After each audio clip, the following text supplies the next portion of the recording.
Actualmente el iPhone 11 es el dispositivo más vendido de este año 2021 y no les falta razón a la gente. Es un muy buen dispositivo con un diseño bastante actual, con un notch bastante pronunciado, pero bueno, al fin y al cabo estamos hablando de un dispositivo que tiene prácticamente el mismo diseño que el iPhone 11 Pro y también que sí que se diferencia un poquito de los iPhone 12 en el acabado, que no es tan cuadrado, es un poquito más redondo, pero mantiene la esencia de Apple y esto lo ha convertido en el más vendido. Aún así, tiene cosas que a mí no me gustan y que deberías replantearte, y vamos a ver si realmente vale la pena en este año 2021 y lo podemos o no sustituir por un iPhone 10, 10S o incluso 10R. Y antes de seguir, quiero decirte que estoy haciendo actualmente un sorteo del 18 de marzo al 25 de marzo con Katwin, que están en su 27 aniversario y están haciendo bastantes descuentos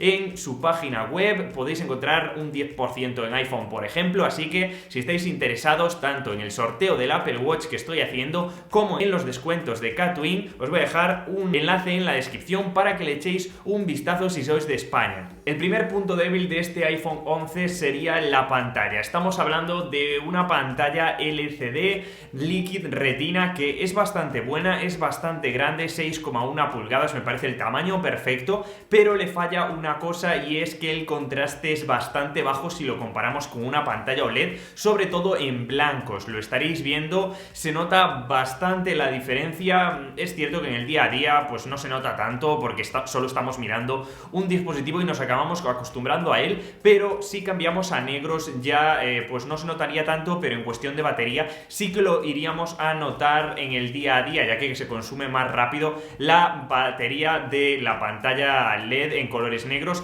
que en pantallas OLED. Aún así, bueno, en cómputo general me parece una muy buena pantalla, que no vamos a echar de menos la pantalla OLED si nunca hemos utilizado este tipo de pantallas. Si siempre hemos utilizado pantallas LCD, nos va a encantar y nos va a parecer una muy buena pantalla. De hecho, lo es, y como estáis viendo, un vídeo tradicional, un vídeo de YouTube a 1080, se ve perfectamente, incluso podemos encontrar detalles que en otro tipo de pantallas no lo podemos ver. En cuanto a brillo, muy buen brillo. En esto no vamos a tener ninguna pega. Eso sí, acompaña un procesador bastante nuevo. Este A13 es un procesador que es capaz de tirar cualquier juego, es capaz de abrir las aplicaciones casi igual de rápido que los iPhone 12, y sobre todo está muy orientada a la fotografía computacional, al postprocesado de las fotos, que sea rápido, que sea eficiente, y además ayudar a las cámaras a que realicen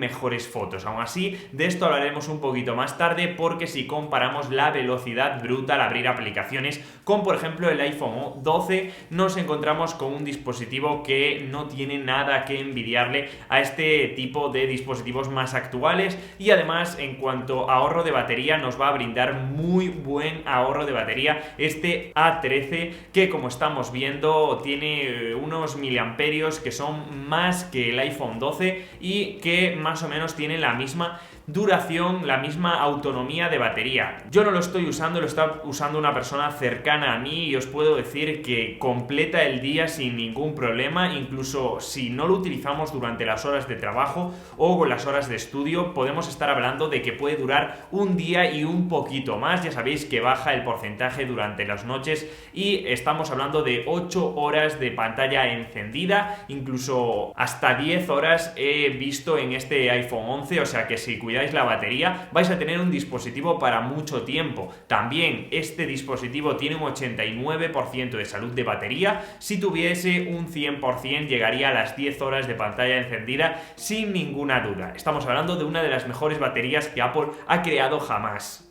Lógicamente ayuda a que la pantalla no sea OLED, pero yo creo que no hay que quitarle méritos. Uno de los puntos fuertes de este dispositivo es la cámara, porque por ejemplo si lo comparamos con el 10S tiene una peor pantalla, por ejemplo, o con el 10R tiene más o menos las mismas características, pero en cámara la verdad que supera a sus rivales más cercanos, como estos de los que hablábamos, y tiene dos cámaras o dos sensores. Uno sería el principal y el otro el ultra gran angular, que nos permitirá hacer este tipo de fotos, y como veis aportan una variedad de fotos, una calidad, una originalidad a nuestras publicaciones y a nuestro contenido que yo creo que vale la pena, y es uno de los pocos dispositivos que tiene una relación calidad-precio que se ajusta a la calidad fotográfica que tiene. Me encanta las posibilidades que tiene este dispositivo. Tiene, ya os digo, solamente 2 sensores, pero a los que podremos sacarle muchísimo partido tanto en fotografía como en vídeo. No voy a entrar en detalle en todos estos aspectos porque tengo muchos vídeos en los que hablo de tanto la cámara, tanto de la batería, tanto del procesador,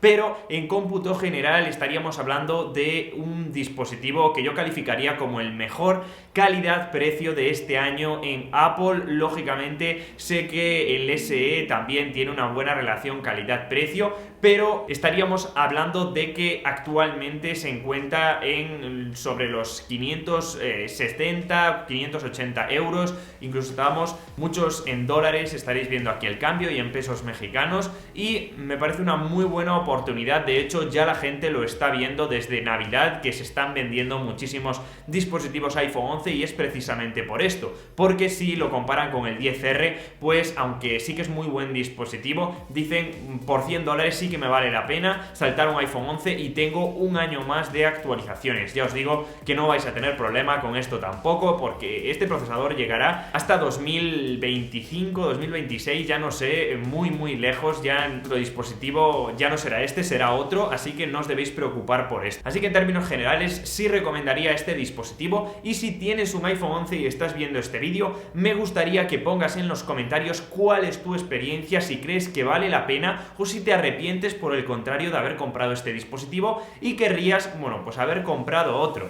No sé, dímelo en los comentarios. Al final es muy importante tu respuesta, porque eres el propietario de un iPhone 11 que con mucho tiempo de experiencia vas a dar tu opinión a la comunidad, y creo que esto nos va a ayudar entre nosotros a decidir si vale la pena o no vale la pena. Así que espero que os haya gustado este vídeo, espero que hayáis sacado una conclusión. Si los queréis comprar, os voy a dejar enlaces en la descripción para que podáis ver un poquito más de información, y nos vemos como siempre en el siguiente vídeo. ¡Chao!